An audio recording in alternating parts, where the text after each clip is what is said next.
I get nervous for these things. I don't know why. I don't know why. Yeah. Okay.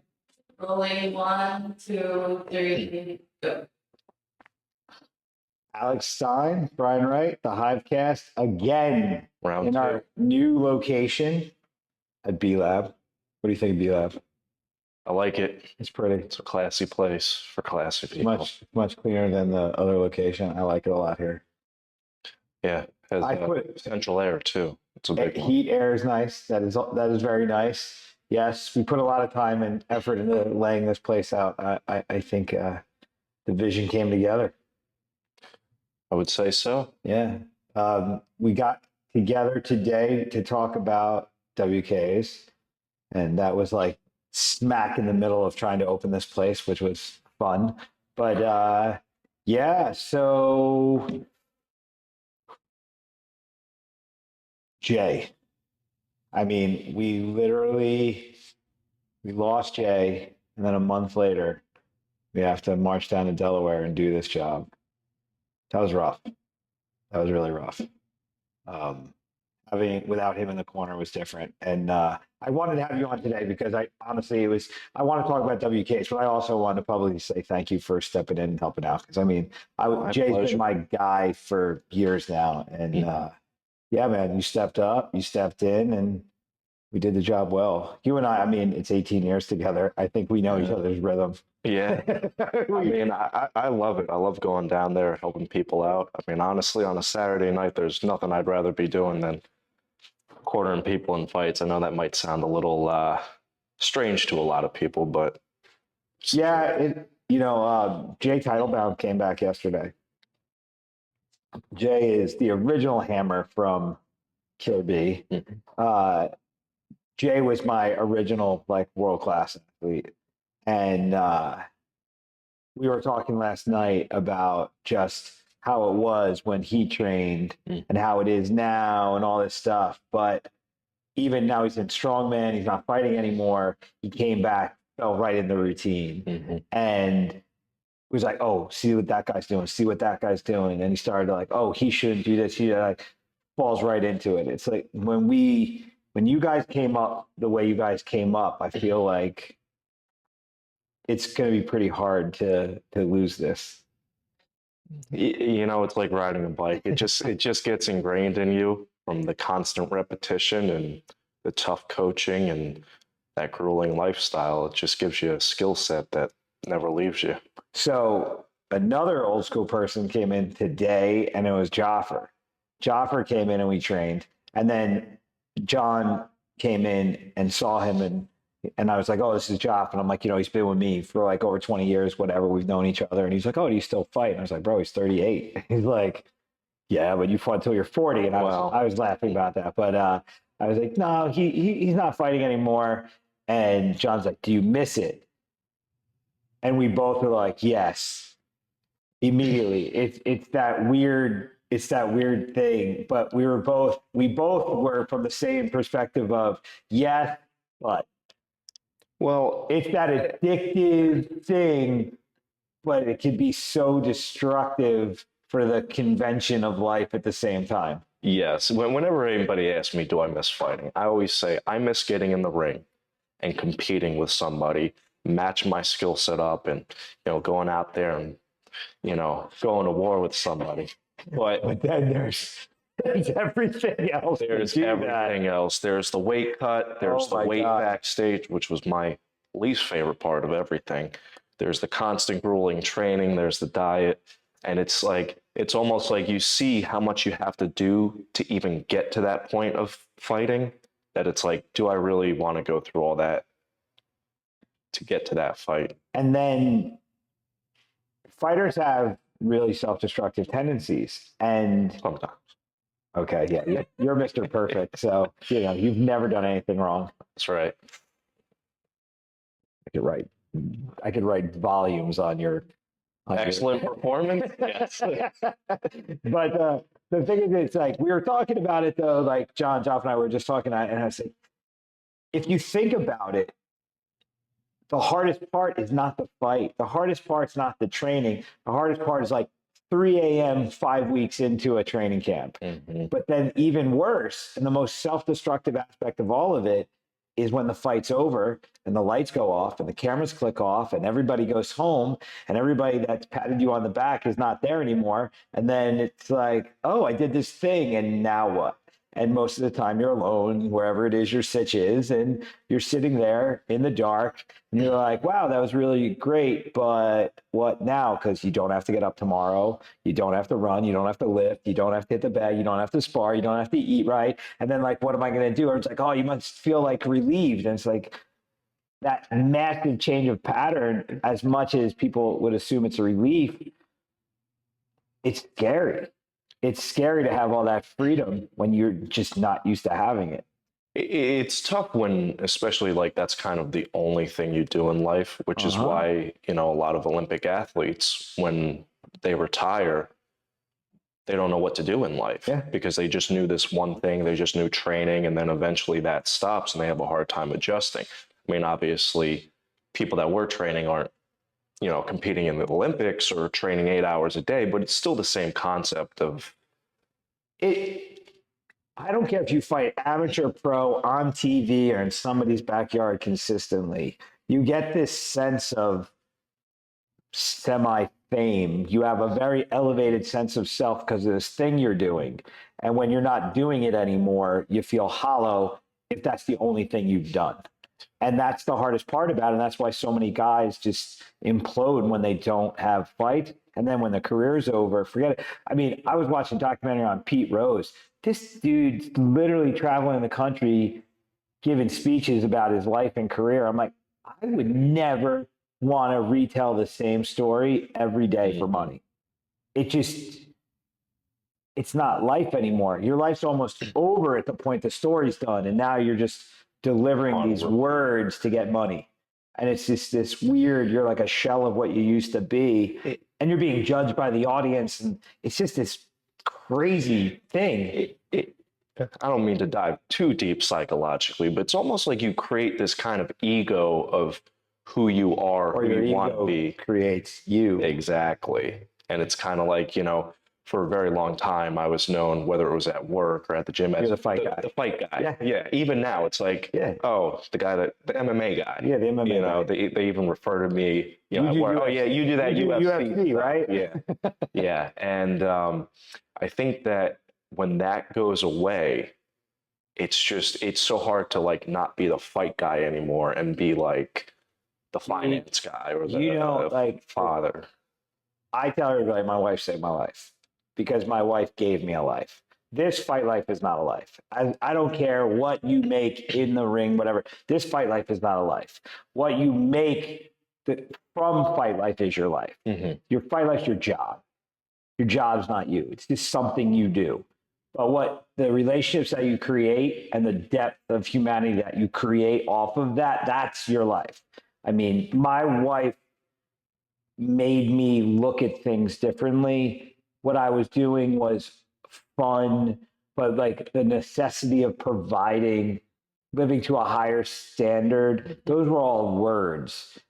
And then when I had somebody that I wanted to be proud of what it was I was doing, that was going to be respectful of what I was doing and me be respectful of them or whatever, it changed everything. And then you have kids, forget it. It's a whole different thing.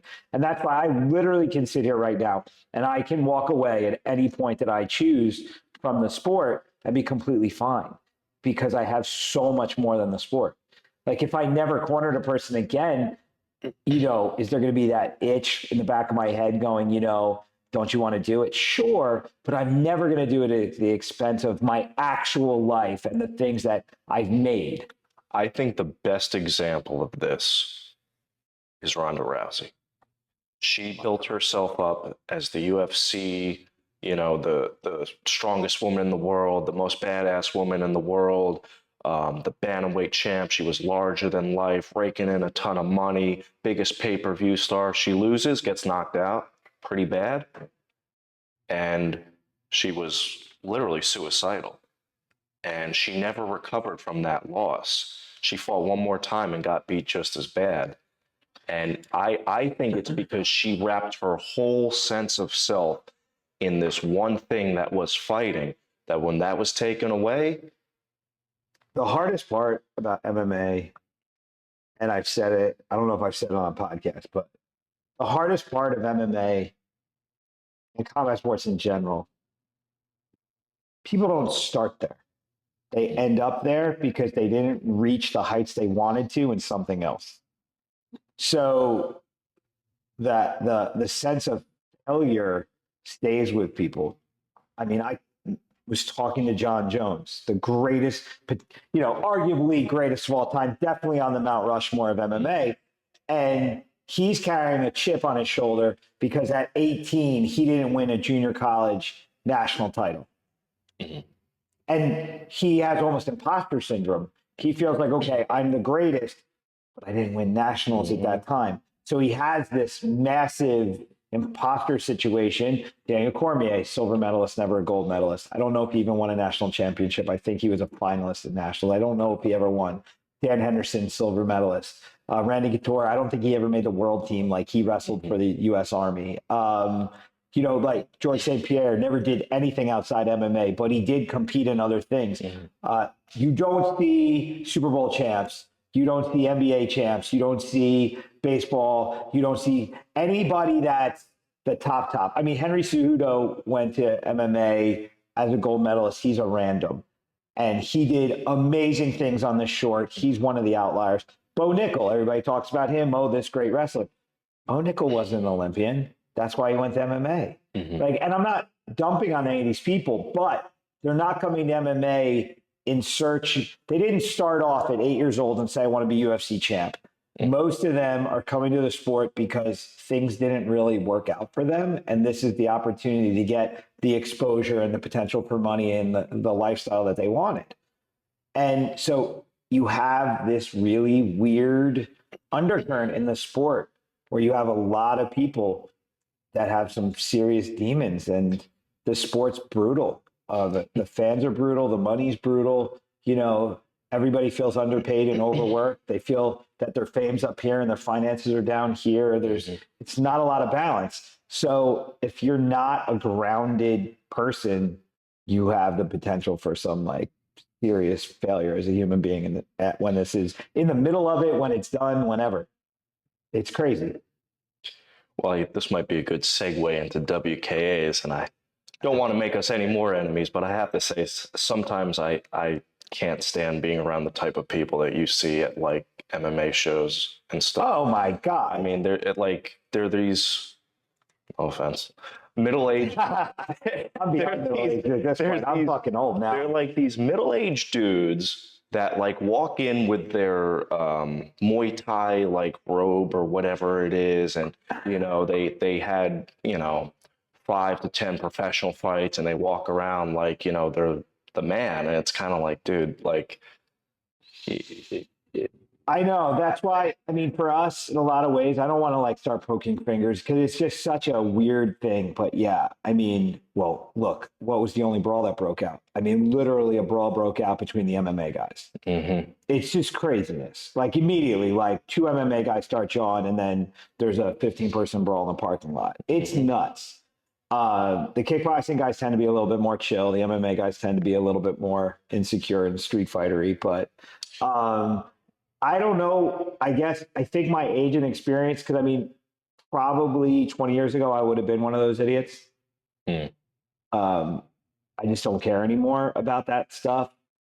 I have this conversation quite a bit when someone will talk about a coach, and I'm like, yeah, I see myself in that person when I was that age.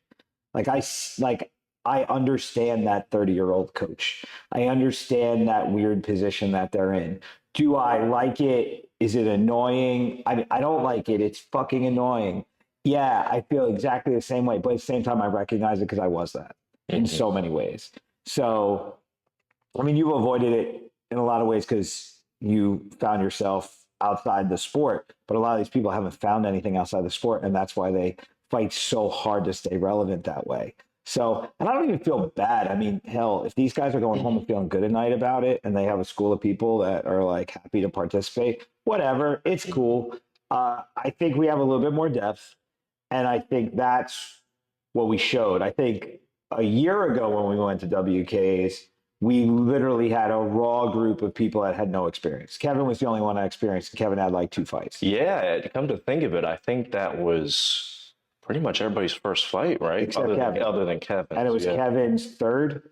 Yeah. And it was Kevin's third. Yeah. And that's his third in like 3 years. So it's not like there was any activity level there. Right. You know, so we have Kevin, not the most active guy. And then you had Spencer with no fights, Jen with no fights, Jalen with no fights. Who else? We had all the kids in their first fight. Oh, yeah. Right. You know, everybody goes down there and nobody's got fights. Yeah, that was it, right? Yeah. Okay. And then we have a year in between. And then basically it's the same crew that comes back. Mm-hmm. And then, so the kids go, Reed gets his first fight, which is wild, you know. Brian gets his fight. He's sick as hell going into that. I honestly didn't even want him to fight. And then you have Odin, who literally marches in there carrying the burden of losing his dad a month prior, which was just, that was one of the hardest things I had to do as a coach. I mean, the level of stress I had with that, because I'm like, if he doesn't win this fight, I don't know how this is going to go. Like, he had to win that fight. And he was a little man.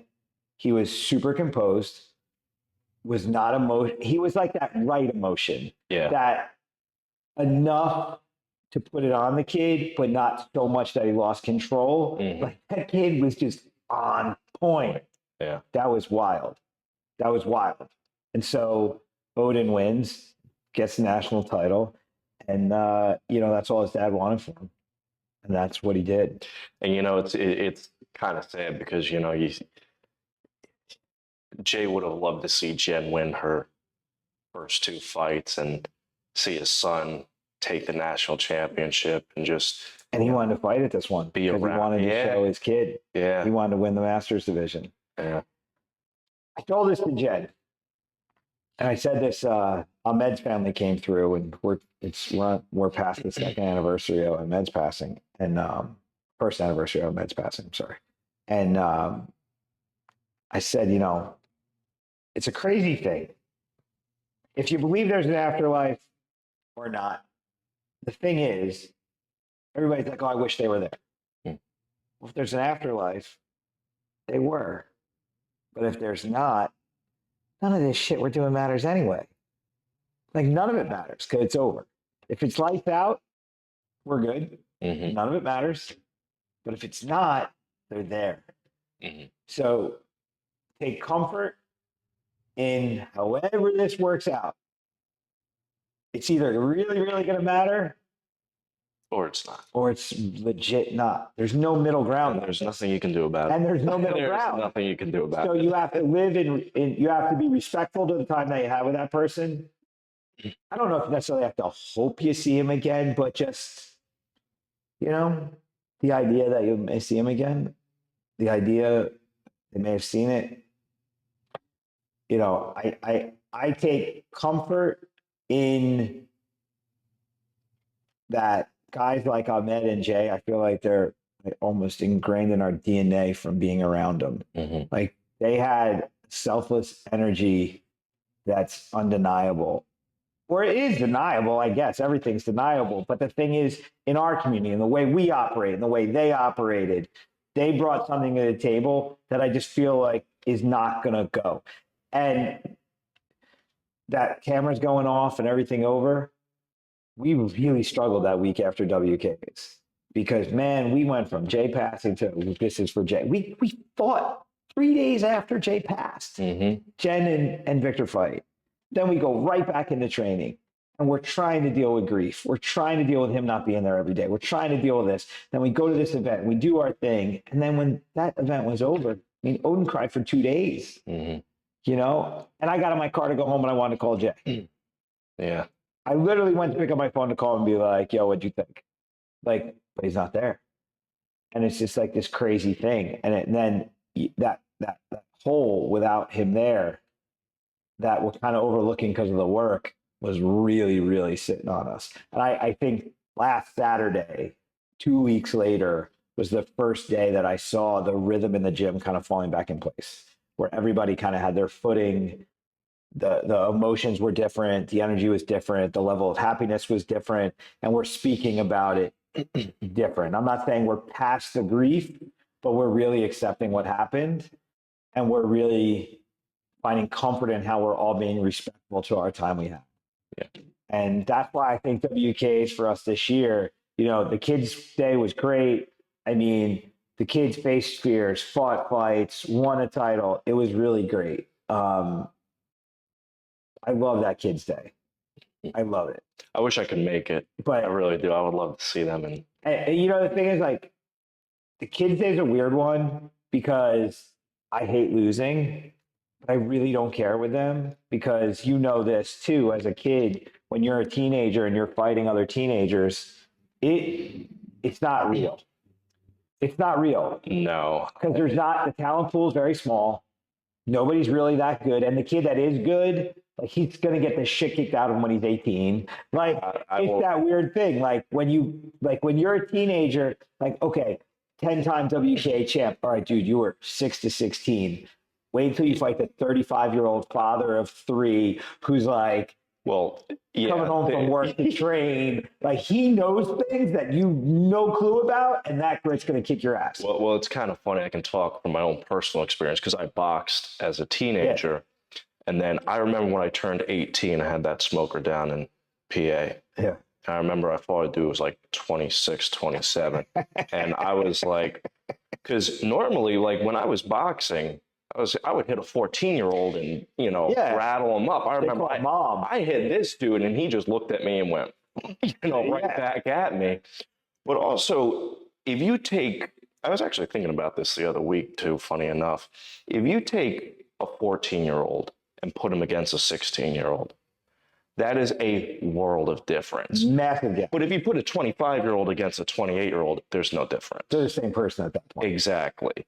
Or if a kid weighs 55 pounds and his opponent weighs 65 pounds, yeah, it's a 10-pound difference, but percentage-wise of body weight, that's a big difference. Yes. That's a lot different than somebody weighing 165 versus 175. Of course.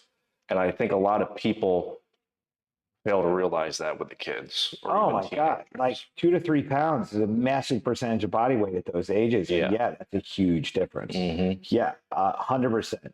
But the thing is, like, when they transition from being a kid in the sport to being an adult in the sport, you know, you're actually going against men. Yeah. You're not going against, like, mature kids. You're going against fucking men. Yeah. It's a whole different thing. And I don't want to see a kid be undefeated as a kid. I want them to understand the winning and the losing in the process, because adults going to be tough. And I don't want them to break. I mean, it's like high school sports. Kids do really good in high school. They go to college. And then when dad's not there forcing them to practice anymore, they quit because they're sick of it. And now it's getting more competitive than they thought. They're not the star of the team, because everybody was the star of the team. You know, you go from being the star of the team to now you're on a real D1 squad. Everybody there was the captain of their squad. Yep. Now you're just another guy. And now can you deal with that? That's why I don't like superstar kids. It ruins them. It breaks them. Superstar kids wash out at 20.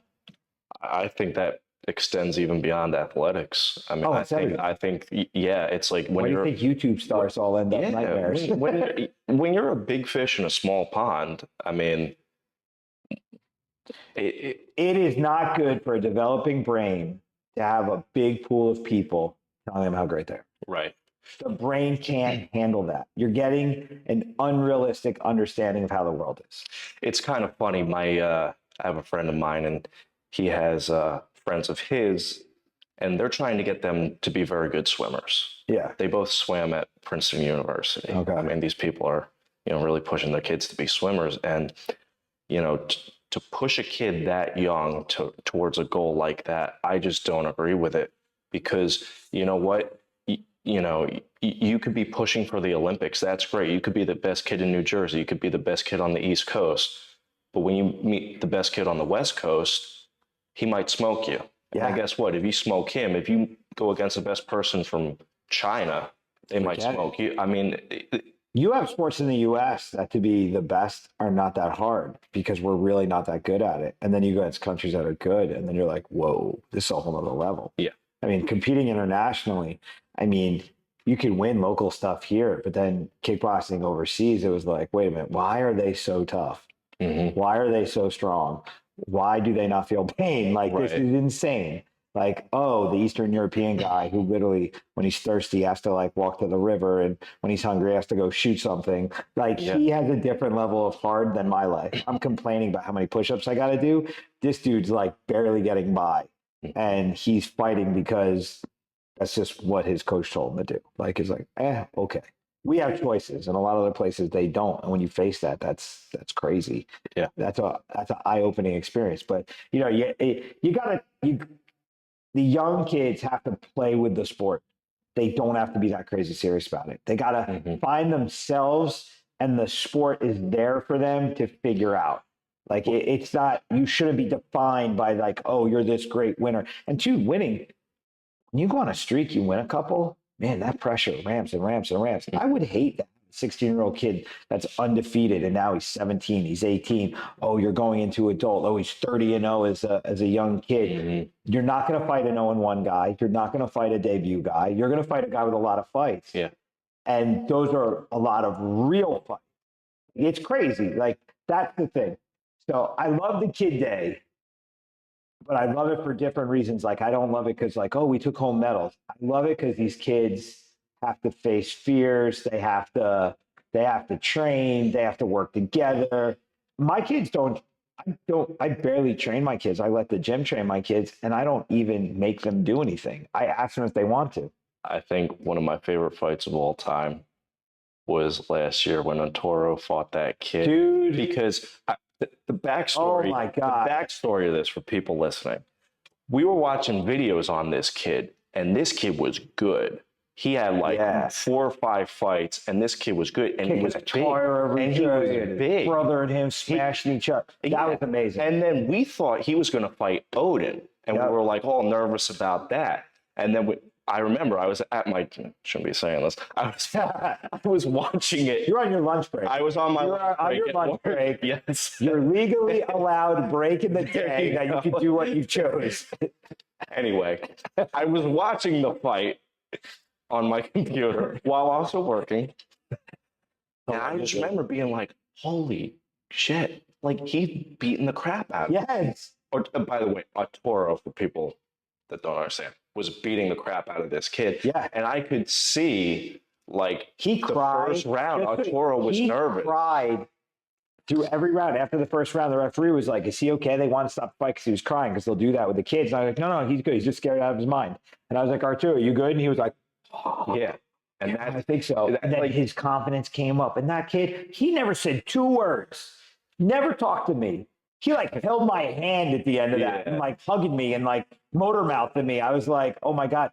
Like, the confidence he found in that loss was just like, whoa. Those are my favorite fights. And that's why I kind of like almost working with amateurs more than pros, because, you know, a lot of times the amateurs, it's like you said, people may be a little bit damaged, maybe a little bit broken. And then they feel they're famous because they're pros. And well, yeah, but I mean, some people are even like Christian when he won. That was amazing. That, like, I mean, we had to drag this kid literally. He'll never forget what we had to do to him to get him weight cuts and, you know, all he this. looked for every out. He wanted us to say, you don't have to do this. Yeah. And we just refused. And then what happened? He knocked the kid out. Yeah. Crazy. And then, you know, it's like again, different person after that. Yeah, different person. Now, year 1, year 2. So who's up first? Chris was up. Wasn't Chris up first in the adults?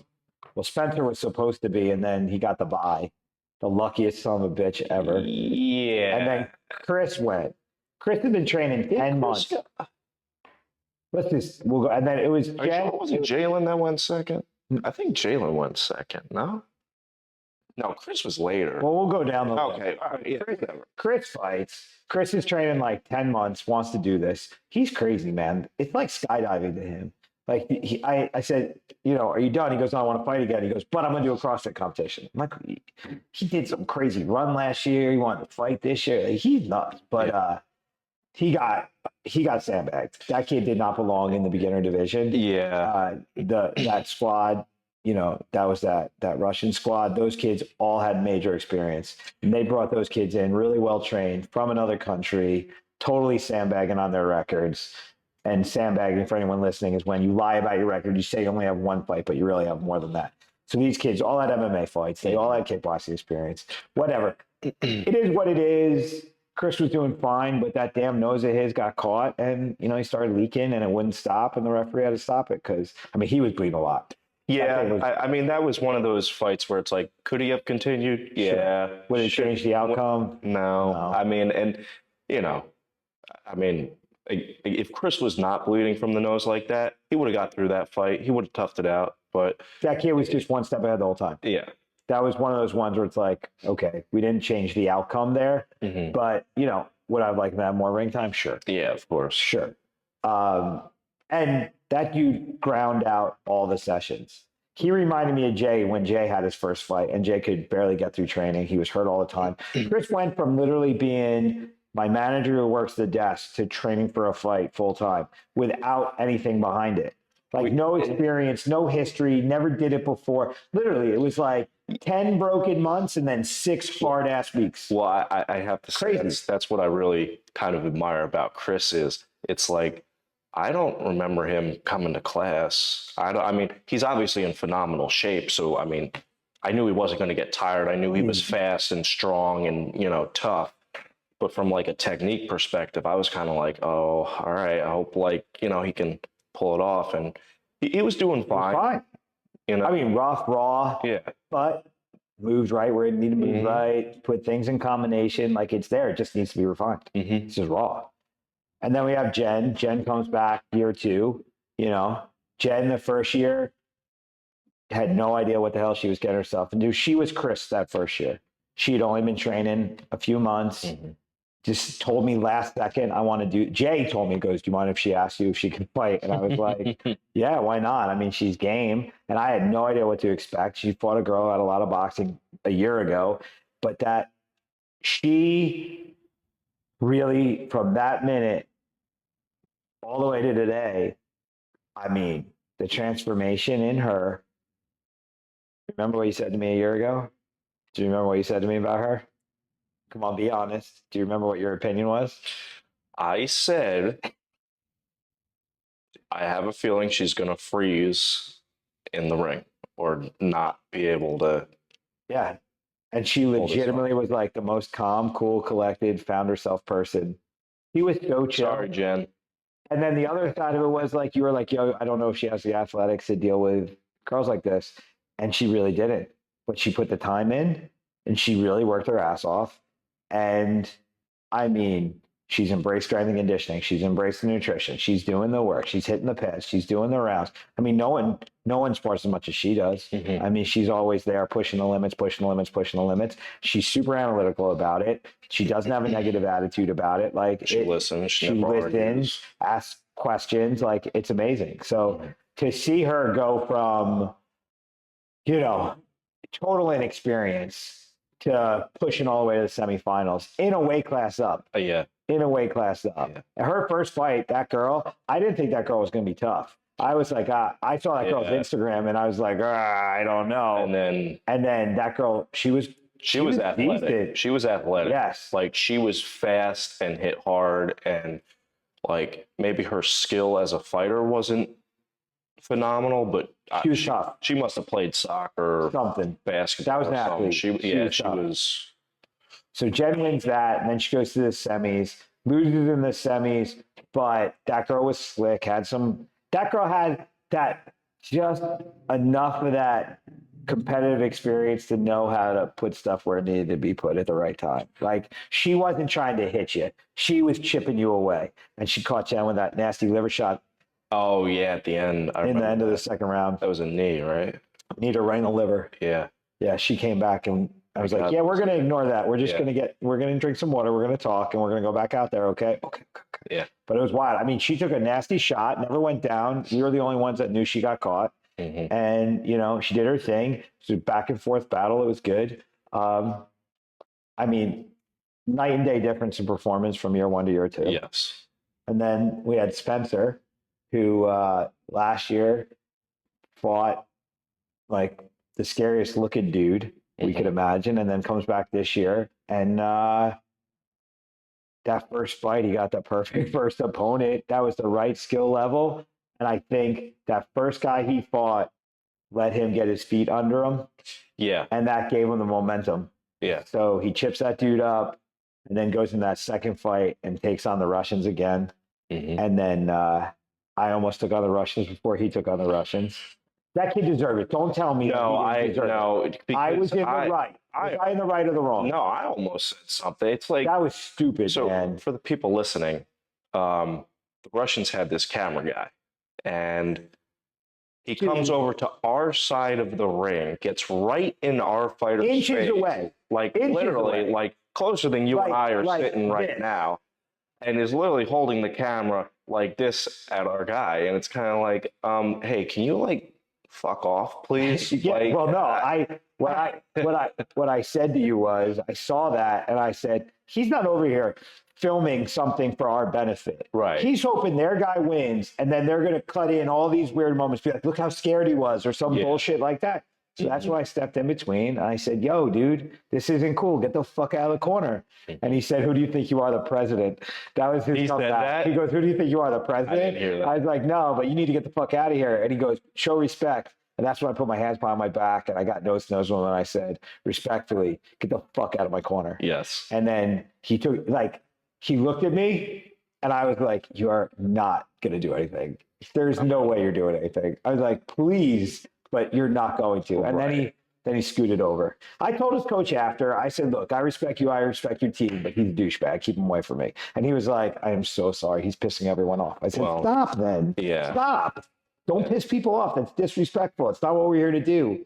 Like, you want me to take my phone and be like this in your face? What? How do you feel about your guy losing right now? I mean, it was funny to me when he said, show some respect. It's like, dude, you have no respect. You shouldn't even be here right now. Like, just imagine you're getting ready to do anything, and somebody's literally coming and shoving a camera in your face, like not saying anything, like inches from your face. Like, that's so disrespectful. So disrespectful.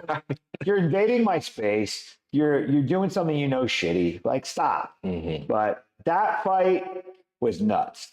Spencer, anyway. That fight was nuts. That was literally Killer Bee versus the entire country of Russia. That was nuts. Those stands were going. Everybody was freaking out. That was probably the most fun of the day. Because it was like us versus them. Yeah. There was an emotional engagement. And the thing I liked the most about that fight with Spencer was that he was emotionally engaged. Yeah. There's nothing better when you see that, and then they go. He yelled at one point. I remember. I remember. And I was like, yes. I remember Spencer got hit pretty good one time, and I just saw his face go like this, and he just came right back. And I was like, fun. That's how you fight. That's how you have fun. Yes. Yeah, that's great. Man, with Jay Teitelbaum, I can remember so many times where that kid would be in fights, and he would just kind of grunt, let out like a strong war cry, and then go at it. Those are those moments where you're in that zone and nothing exists. You're not tired. You're not in pain. You're just taking and giving. It's wild. And to be able to have a moment like that, I don't even know if Spencer understands that moment. There was weirdness for him going into these fights. But that moment, I don't think he understands what a gift that is. You don't get many of them where you're not physically damaged beyond repair. He was fine. Yeah. He was just tired. It wasn't he wasn't hurt. His brain's not broken forever. We're okay. And the end result was it was a split decision. It was a split decision loss. And I'll be honest, I agree with the decision for the simple fact that I felt like the Russian kid had a little bit better ring control. I felt like Spencer backed up just a little too much and got pushed around just a little too much. Did a little bit of that, I don't know if he's tired or hurt stagger. Yeah. You can't do that. Yeah. Guys got to understand, you're putting on a show as much as you're putting on a fight. And if they see that, the judges, and these judges too,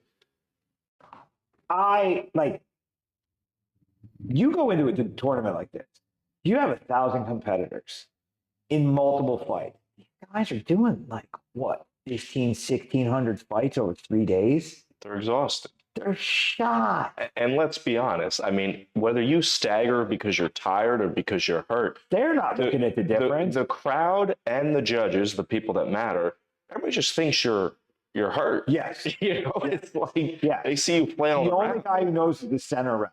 Right. He's the only one that knows the truth of what's happening. Yeah. The guy with a piece of paper that's barely paying attention, he's not trying to decipher. He's going, oh, stagger. Yep. Not stagger. Yeah. Like they're just checking these boxes off. So you're right. Like a little bit more aggressive posture. Mm-hmm. We win that fight. But he doesn't win. But I would much rather see those two fights and the progression, and then ultimately the conversations we had about training and getting to a point where hopefully we're in a position where we can pivot into an even better spot versus the year before where it was kind of like, okay, you're scared out of your mind. You're fighting this crazy Russian kid. And, you know, we had to literally convince him at the end of the first round that he was okay. Yeah. And then he didn't figure out he was okay to the third. Like he knew he was going to be okay going into this. And it was up to him how okay he was going to be. It was a totally different scenario. And it was fun. It was different. And, you know, we got through it. We did our thing. And, you know, he has to make choices about training going forward and how he wants to approach it. And he's got to understand that you might get opponent 1 or you might get opponent 2. You never know what you're going to get. You got to be ready for all of it. Well, I actually think that what happened with Spencer, this WKA's, was actually the ideal thing that could have happened For him. For him, of course. But I think the reason being is because he did beat the first kid, and it's like you said, that was the perfect opponent for him at that time. Yes. So he wins that, so he knows he can win now. He knows you got it in you when you win, that you have the ability to do that. And honestly, the second fight, he probably would have won that if he didn't get so damn tired, like we were talking about. He probably, in my opinion, because I saw the kid, the Russian kid who beat Spencer, I saw his final fight. I think Spencer could have cleared the whole division if he trained properly. And that was the aftermath. Yeah. The aftermath of that was. But again, my point to them in the beginning of the summer was you guys were scared out of your minds last summer and you trained like demons. But now we've got experience and we're rolling into the summer and there's a little casual happening here. Yeah. But I think what happened with Spencer is good because if he just got the shit kicked out of him, I think he would have it would have discouraged him. But now I think he sees now that he could have won if he trained better. When you see your potential and you don't have the ability to back it up, if you have dog in you, which he definitely does, now you got your moment where you're like, okay, now you're seeing the light. And it's interesting. If I'll perfectly honest, I enjoyed last summer and the last WKs more than this one because this one was rough though. I think you were right though. I think the training for last year, people had that like. I remember doing, sprints in the parking lot. Yes. I remember everybody kind of as a collective group, scared out of their mind, pushing but still. I'm going to come back to this too. Jay and I had a conversation last night that I want to come back to. Okay. Because there is something about the training intensity that I gotta bring up. But Jalen was star of the fucking show, man. Yeah, I mean, and Jalen, probably more than anybody, puts the work in, man. I mean, he's there every morning. That's where I'm going to get to with something in a few minutes. But the thing with Jalen, too, Jalen had 3 fingers that I have a photo that it looked like he snapped them. They were dislocated. But he went to the hospital, they casted his hand, and he showed up the next day to spar one-handed. If there was anybody that was on a mission to win this damn thing, it was him. You could not stop him, no matter what. Got thrown on his face 2 weeks prior to the hand issue, and he thought he shattered his cheekbone. Didn't care. Came back the next day and trained. Hand gets hurt. Face gets hurt. it's just not the best summer for him. Mhm. Like things are happening, switching stance, like changing stuff up, and coming off of one of the worst knockouts we've ever dealt with. Like I mean, well, nah, some people have been smashed, but that was pretty bad. I mean, he got his strings cut 3 times that night by Yeah. a really, really good Good fight. guy. Yeah. Now, let's just talk about that, and then I'm going to come back to that thing really fast. But 3 fights. I mean, we don't have 2 rounds of work. He smashed everybody. Yeah, I think he had 2 first-round knockouts, a second-round knockout. He didn't go to the decision once. And then we asked him what trip's he on, and he wouldn't tell us. And then he wins, and they said it's because he watched a bunch of Pereira videos. Yeah. That was the funniest shit ever. You know what's great about Jalen? I wish every athlete, not just fighter, was like this, but you know how we're always telling people, like, you got to believe in the work, you got to, do This this. is where I'm coming to. But you also have to, you have to believe you're the best, but you have to believe that you're the best because you put the work. Yeah. Some people think they're the best and they don't have to train because I'm the best. That's arrogance. Okay. Confidence is when you train your ass off and you say, you know what? I put the work in. I'm going to win because I trained this hard. And this is the conversation I had on Monday night. Daniel comes in and he's telling me he wants to go pro and he wants to be the champ of the world and the glory and this and that and the other thing. And I'm trying to explain to him, I'm like, you want this, but the problem is you want to do it your way. But the thing you want is going to require that you do it the way it needs to be done. Mm-hmm. You can't do this your way because you don't really have a way. You just have a desire to do it in a way in which you're comfortable. And I'm not being disrespectful because it's a young man's mistake. You made I it. did it, yeah. You did it. You didn't want to wrestle. The worst case. You didn't want to wrestle because you said, if I can't knock him out, why should I be fighting? Like, legit. But Joffer said it to me today, too. He said, John was like, so what do you be doing? He goes, well, I stopped training, here because I was stupid. And I was like, what? Shocked me. But we look back with 2020 hindsight, right? Mm-hmm. But so I'm sitting there talking to Daniel, and I said, Jalen, don't screw me up on this. I'm going to ask you a question. I'm really praying you understand what I'm going to ask you. I said, Jalen, what's the difference between that guy that walked in a gut check and got knocked out 3 times and the guy that won WKAs? And it was super simple. He said, I walked into gut check thinking, if I just carry myself in a certain way, Mm-hmm. I can just will this. His experience doesn't mean anything. Right. I'm just going to believe I'm the champ. And then that's the bullshit universe stuff that drives me crazy mentality. And he just thought, I'm going to make it happen and it's just going to be what I want it to be. And the universe said, fuck you, and knocked his ass out. But he was lost, man. Jay and I had hours of conversations going, I don't know what we're going to do with this kid. Mm-hmm. And then when Jay died, I don't know what the fuck happened. He disappeared. Jalen imploded for a week. I don't know what was going on. And then he just showed up and he was like, yeah, Jay Energy's not here. I got to bring it. I was like, okay. And then he started teaching kids class different. He started to communicate again. He started to be happy and sparring. He started to ask questions. He started to do his homework. And I was like, I don't know who this person is. Mm-hmm. This is not the person that I knew. And then it just was coming together. So he says the difference with, again, thinking the universe was controllable and then understanding only the work would get it done. And that's the difference between arrogance and confidence. Exactly. Confidence built on effort is unfucking shakeable. And you know what's a crazy kind of paradox, at least from what I notice, is that sometimes the more work you do, the more nervous you get. Of course. And the less confidence you get. Because if you do a lot of work and you do everything right. But why are you doing all that work? But if you're freaking the fuck out. But if you do everything right on fight day, it's you have this weird, screwed up mentality of I put all this work in. It better work. It better work. Right? Whereas again, Jalen's kind of like that. It's going to work out. I believe in the process. I believe this. It's that perfect balance of having that supreme confidence and doing the work. But if it didn't work out, That's the trick. If it didn't work out, I don't know. Like, because he's still in that precarious place where he went from being one way to trying another. And it worked for him.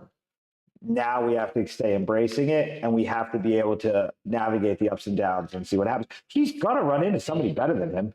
We all do. It happens. And we got to see how that goes down. Now, does he have a practical grounding enough to understand that the better guy will win sometimes? Sometimes you beat them, but more times than not, they beat you. The guy with more experience than you is going to beat you. That's the game. You fight those guys to start catching up. Yeah. Sometimes those guys retire before you get your get back. Yeah. But you're going to beat everybody else because of that guy. And that's the hardest part with this whole process. But Jay and I were talking last night. I don't know, dude. So we've kind of hit WKs though. Like Jalen really grounded good. I mean, we didn't touch the MMA side. I was going to say, unless you want to talk about the MMA. I mean, that's kind of a quick conversation, to be honest. Luke definitely got sandbagged. Yeah, I told you this after the fight. I have to say, I've been at this gym for 18 years. I think that was the hardest first fight I've ever seen anyone. I've never seen anyone their first fight have to fight somebody that good. Yeah, that kid was good. In 18 that wasn't a little good. That kid was good. Yeah. That kid had shit together. Yeah. And then, so Luke fights a guy that he definitely shouldn't have been fighting. Luke took him down. Luke got taken down, got back up. Luke busted the kid's nose. Luke got barely touched by the hands, and he made a critical error that we spoke about all camp. Stop putting your head in the belly because you're going to get kneed in the stomach. And he fought a guy who was 6 foot something with long ass legs. They got caught with that knee. And he fought through 3 of them before the 4th one finally finished up. And obviously the knees are there, and I'm not making excuses by any means. But just from watching that fight, if that kid wasn't so good with those knees, I think Luke would have won the fight. I think Luke could have knocked him out if he threw 1 or 2 more punches. Yes, I think so too. Obviously, you can't be like, oh, but that's the inexperience. But that's the inexperience. He's struggling, not understanding that you're supposed to struggle because he's never freaking fought before. You know what's funny, and I tell everybody this: your first and second fight, don't even worry about winning or losing, because there's so much that you just cannot simulate in the room. You can't simulate how nervous you're going to be. You can't simulate the weight cut. Like, how many people have sucked out 15 pounds before? Like, you can't simulate the rehydration. You can't simulate. It's a roller coaster, man. It's a roller coaster. It's a roller coaster. And you have to learn. Your first 2 fights should be learning how to deal with that roller coaster. When you get to fights 3, 4, and 5, okay, now we have to start winning. You have no excuses. Now it's like, okay, are you a competitor or not? Exactly. We found out Luke's a competitor. Yes. And then we had Tristan, and Tristan just basically had found out there are things he's got to work on in his mental game, and that's it. The guy's a freaking beast who doesn't feel like a beast all the time, and he just it just didn't work out. And I'm gonna say he won the fight we signed up for. We signed up for a 3-round amateur fight. We won rounds 2 and 3 clearly. And then the referee told us it's 5 rounds. Yeah. He blew everything he had in the 3rd to try and finish the guy, to put an exclamation mark on it. And then they told us we have 2 more. And he had nothing left in the tank. He's rattled now. And he had a lot of adversity at that point. And the other kid was doing what he knew he was there to do, which was fight 5 rounds. That kid at the end of the round 3 was going, I got to win the next 2. Tristan's going, I already won. We're good. Yeah, it was funny because after round 3, I walked into the ring, and they said, get out. And they told me there's only one coach. And when they said that to you, I looked at the ref and I was like, yo, this is over. He goes, no, bro, this is a 5-round fight. I was like, I'm like, what?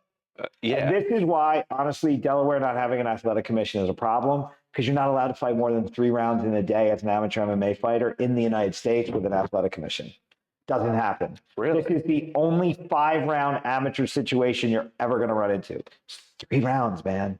3 rounds. And they never told us anything different. They didn't give us paperwork, nothing. They said heavyweight fight.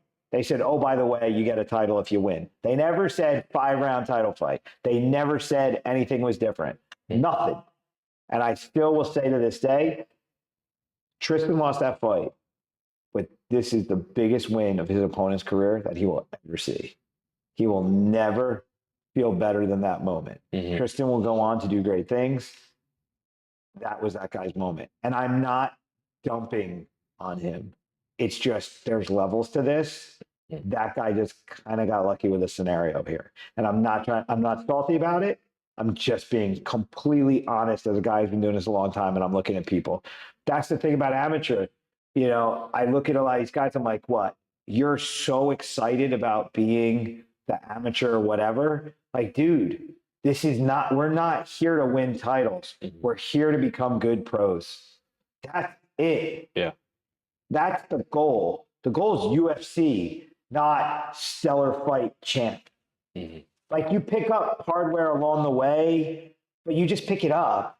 You don't like strive for it. You don't get up in the morning and are like, I want to get the belt. No, I want to get the experience so that I can put together the resume so that I get the Contender Series and Dana picks me, or I don't have to go to Contender because I'm that good and they get me in on a short notice fight and change my whole life. You know what I mean? Like, this is the thing.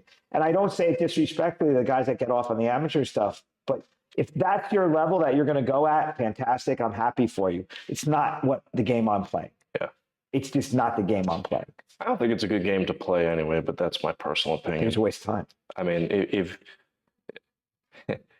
you're going to take brain damage and put yourself through this type of hard life. Here's the cynical side of what you just said. I agree with everything you say, but I have to add to it to sell tickets for a scumbag promoter who doesn't care about you.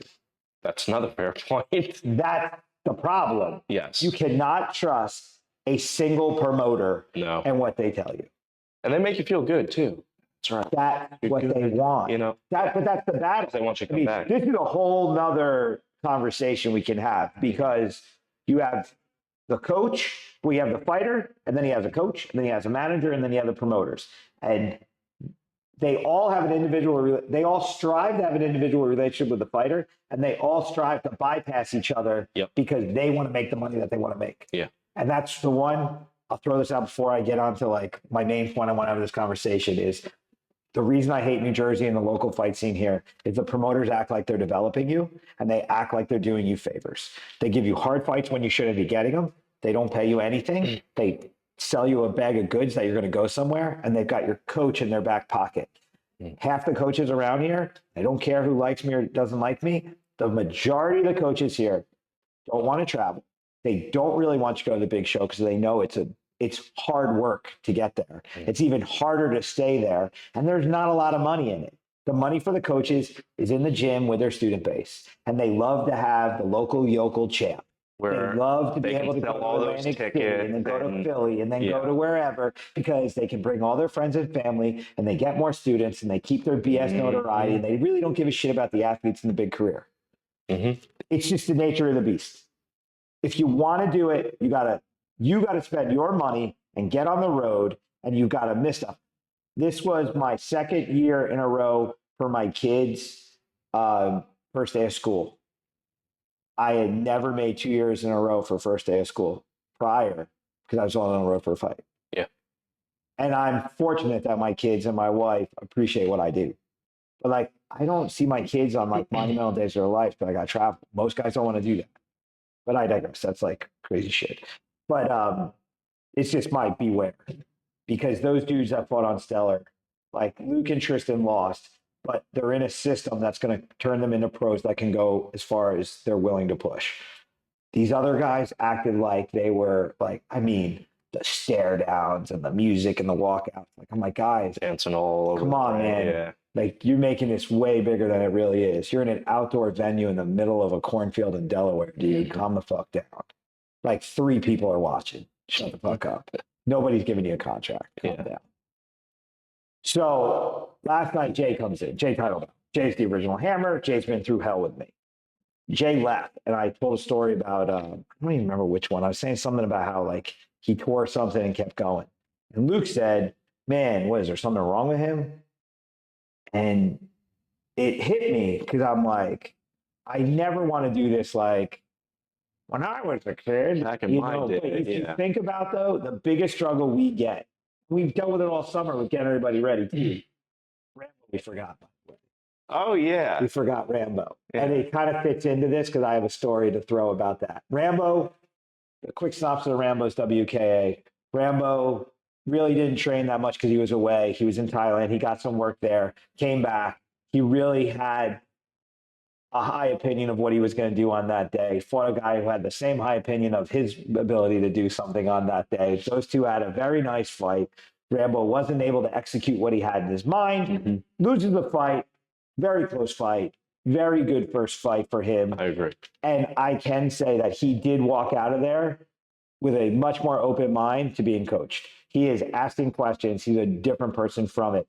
It's a great first experience. And he's a competitor. He hates that he lost, and he never wants to have it happen again. And he'll listen to anything he has to get there. And he trusts us, so he will. So we're good. But so the day before weight cuts, Rambo didn't show up for practice. And I said, "What the fuck, man?" And he goes, "Oh, I need a rest day." And so I cold plunged and saunaed and like meditated. I'm like, "What?" And then Luke is like talking about Jay, and he's like, "Man, what is he, crazy?" And I'm like, and I'm not being disrespectful at all when I say this. The hardest part I have with right now, the way the world speaks to these young people makes them feel like catchphrases like mental health, rest days, recovery, in like grander terms than are necessary for the level in which they're working. Tristan and I, we had a hard practice one day. It was not a hard practice. Everybody died. It was hard for them. And Tristan goes, "Guys, who thinks it's hard?" I said, "What's up?" And he goes, "This practice was hard for you. This wasn't a hard practice. Like on D2 level, like this is the warm up. Like this was your breakfast, lunch, and dinner. Like you guys are all throwing up in the corner from overeating. Like we're just getting started with this meal. Like what are you doing?" So we have to combat this idea of like it's okay. And I'm not saying it's not okay to lose, but it's like way too comforting of failure. Oh, don't judge. Oh, they need mental health and rest and this and that. And I'm like, I understand the value and the reality of those things in a practical sense, but in this abstract, blown up TikTok, Instagram driven nonsense, they think like, oh, if I cold plunge for 30 minutes and I sauna, I'm like, yo, you don't need all this recovery. You need to work so hard that you have no doubt. You never want to fall too far to one side of the spectrum. Exactly. You always say sometimes you need a pat on the back, sometimes you need a kick in the ass. Yeah. And I don't want to sound cold-hearted when I say this, but I was thinking about what you said when you said the problem with guys today versus guys like in Jay's day and your day is if you guys were hurt, well, try not to be that old. You guys would train with like a broken arm. You guys would train with a broken arm, go out there and win, be like, I did with a broken arm. It was like a badge of honor. Well, no, it was literally like you would say, okay, I won my division. And I'd be like, well, I won it with a broken finger. Exactly. And then somebody else would be like, oh, yeah, my arm was broken. Oh, yeah, I had a concussion. Oh, yeah, like my cousin died and I got shot. Like it was like, and we're like, oh, damn, I wish I had that. It was like a badge of honor. Yes. And I because I was thinking about that when you said it. And I just think nowadays, everybody is just not as, it's almost like being tough is like it's not down. Yeah. And that's my it's point, like, though. It's like because safe space, everybody gets something. It's okay to be whatever you are. We had 2 people miss weight. I'm not going to demonize the situation, but we had 2 people miss weight and bump up weight classes. That's piss me the fuck off. Like, I'm gonna cut a little slack because of WKs. It's okay, but if those were one-off fights, those fights may not have happened, and it makes us look bad, and it's disrespectful to the sport. Especially when you could have made the weight. But, Yes. I digress. But But again, I don't want to go that far because something might happen, dude. I mean, how many we've people have we red had pass out and red line. I'm not. Am I proud of it? No. You don't want that. I don't want to do it. But the thing is, we did what we had to do to get where we had to go. Mm-hmm. And if you have that today, no one will touch you. And that's where I'm like, the culture of this like overprotective care that people have for themselves. I'm like, yo, I understand. We don't want to damage. Look, my body is not okay. Jay's body is not okay. Like Joffrey's body is not okay. That generation, like we did stuff, but at the same time, we've been places and we know how far we can go that other people are never going to know. And again, and I said last night, by the way, I circled everybody up and I said, I trained Jay in a way I will never train anyone else again. I never want to do to anyone what I did to him, but Jay and I stand in a rarefied place that none of you will ever see. Well, and I feel like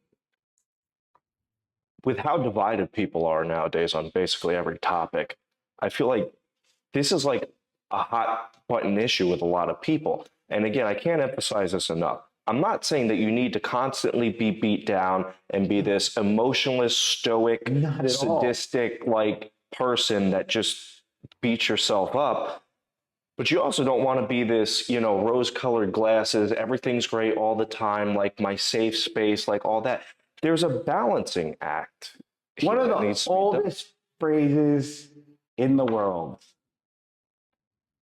You shoot for the stars to land on the moon. Mm-hmm.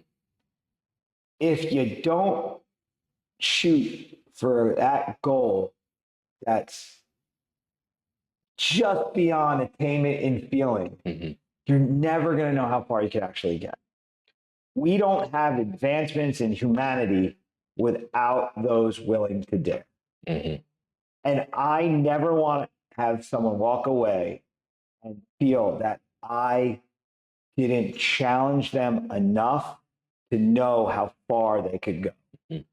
So like when you go the extra mile in every other aspect of your life, you can love me or hate me, but you're going to know that it was because of me you're doing it. And I don't mean that from a sense of pride. That's my responsibility. As a coach, it's my responsibility to make sure that the humans I'm working with, I don't give a fuck if they like me. I care that they benefit from what we're doing. That's what helps me go to sleep at night. That's it. That's the job. And I think we're in a very good cycle right now where we've introduced people to the sport with a higher level of understanding because, I'm 50. I'm not 30 anymore. I'm not a 24-year-old guy who just opened up a school. I'm fucking 50. I've been doing this 26 years now on my own. And I'm evolving how I bring people along because I have a longer view of life. It's not just about this game in this moment, except when that bell rings, because the only thing that matters in that time is that. But we have to prepare them in a way so that they can go deep if they have to. And hopefully they don't carry lifelong damage from it. But you know what? That's the job we all signed up for. So I have a question I've never actually asked you. As long as I've known you, it's always seemed like you wanted to train somebody that got to the UFC. You wanted to be in that big show, and I mean, every coach does. Nothing wrong with it. And I think that, Contender Series. I feel like through all the years, as much work as you put into these guys, when Carl finally got to the UFC and you kind of did have a guy that was kind of like somebody that you developed fully and got to the UFC. Me personally, I noticed a change in your coaching style after all that. Okay. It seemed to be much more big picture view as opposed to like, this is what we need to do to get to the UFC. And the question is, did finally achieving that And seeing that and experiencing that firsthand, did it make you realize that maybe it's not all it's cracked up to be, or maybe you just achieved the goal and now you're moving on to something else? Or like, how did all that? I'm actually like scared of what I'm about to say because it's not that pretty. Okay. And it might not be received well. And I really don't give a fuck at this point, and that's why I've changed. The reality is that the goal was to get to a certain level, and I got there with multiple people, and that level destroyed those people. And seeing what that level did to them made me understand that if I did not deal with better character, develop better integrity, and dealing with more complete people, that level is not worth going to. You get to that level, it will destroy you if you're not prepared for it. And that's why I talk about the fundamental flaws that a lot of people have coming to MMA. If you get a UFC contract and you're not prepared for a high level of fame and a low level of money, and they only know who you are while you're on TV, and then they really don't care about you when you leave, and you have an inflated sense of self, or you think all these things, and then you're not prepared for all the people that were not there on the way up that now all want to claim you, like this becomes really difficult. This is a really difficult place to be. The vampires come in, the money doesn't really get better, the exposure never stops.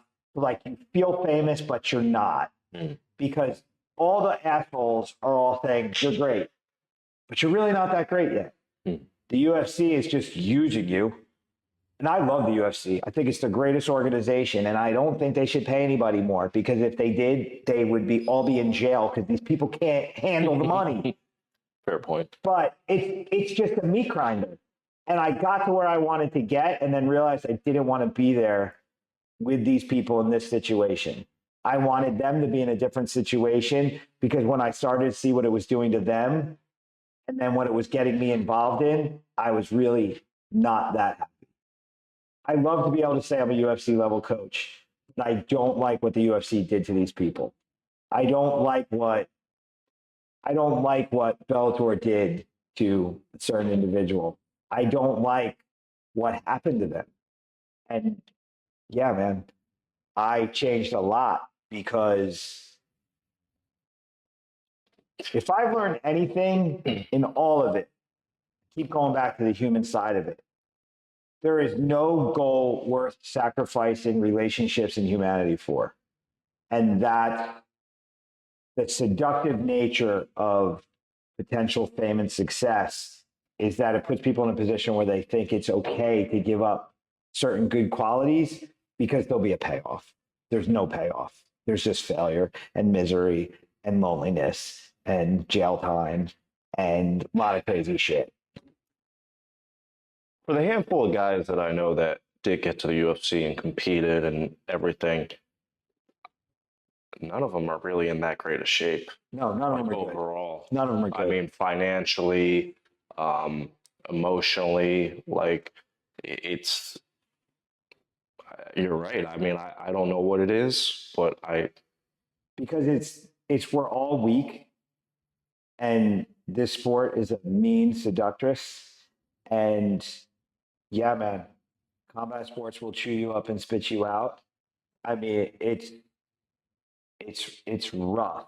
And that's why I stress the humanity side of it. Dude, we're dealing with amateurs that can't make good decisions. When you're a pro and making bad decisions and you've got TMZ following you around, it's a problem.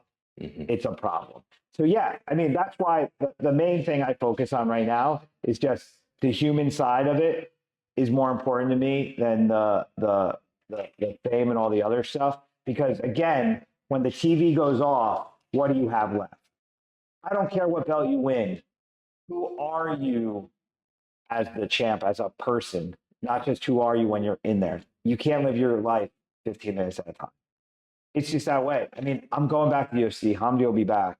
You know, I've got guys in the gym that'll make it there. My goal is to put these people in a position where they'll find actual success, not just win and lose some fights and get paid.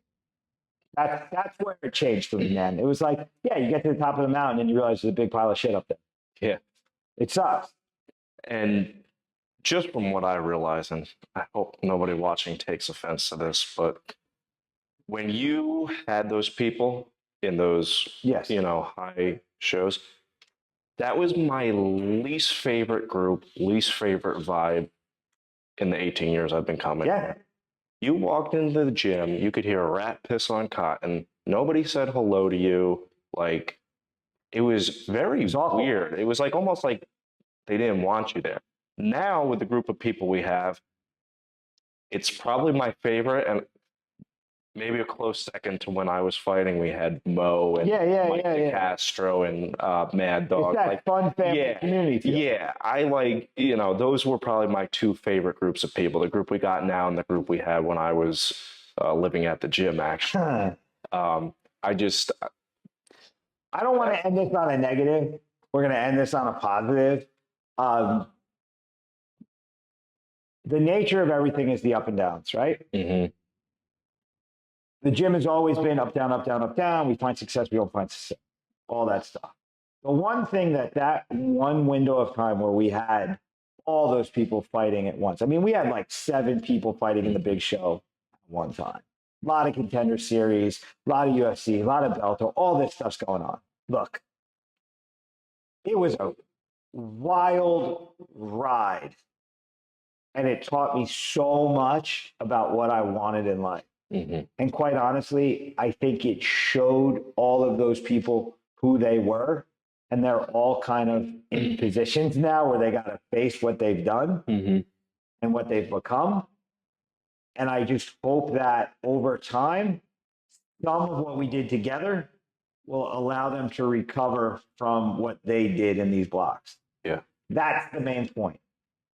And I mean, I don't say this as I mean, I guess the most negative part of it for me is the people that came at them and took advantage of them at the high point of their fame, but the weakest point of their lives. Those people are the ones that I have no positive anything for. Mm-hmm. The individuals that we trained and worked with us and we went through that block of time, I care about all of them. I wish nothing but long-term success in their lives. And I think that almost like most of them need to stay away from the sport and go figure things out. Mm-hmm. But the jerk-offs in the sport that try to chip away at them, yeah, it's unforgivable what they did. And anybody to say that I didn't stand by these people and I wasn't doing everything I could is completely full of it, because they're sitting at home while I'm on the road. They're sitting at home while I'm blowing out my shoulders and breaking my neck and my back. They're the ones that are sitting at home with their kids texting while I'm not seeing my wife or my children because I'm trying to help them achieve their dreams. My conscience is clear. I'm totally fine. And I said to them, and I say to everyone that I work with, I don't care if fighter or not fighter, my number one rule is, I don't care what your problem is. If you're working to overcome it, and you feel our relationship is a tool that gives you positive things to fight that demon, you will always have me as your coach. When you give up on the fight and you give into the demons, you got like one gimme where I'm like, we'll have one conversation, but if it doesn't go anywhere, there's nothing I can do because I have my own family. I have my own demons. Yeah. I got my own stuff and I got to take care of my life. And I'm not going to blow up what I've got for a person that's not willing to face their stuff. So this is the hard reality of what we do. This is the hard reality of what we do. And that's why you saw the shift, is because I said, I've got to keep as many people away from that side of it as I possibly can. So if somebody goes there now, make it to the show, the goal is win, lose, or draw, their life is not completely destroyed when it's over. Their bodies may not be that great because this is not the best, but at least they'll have a grounded sense of life so that they can find long-term success instead of short-term.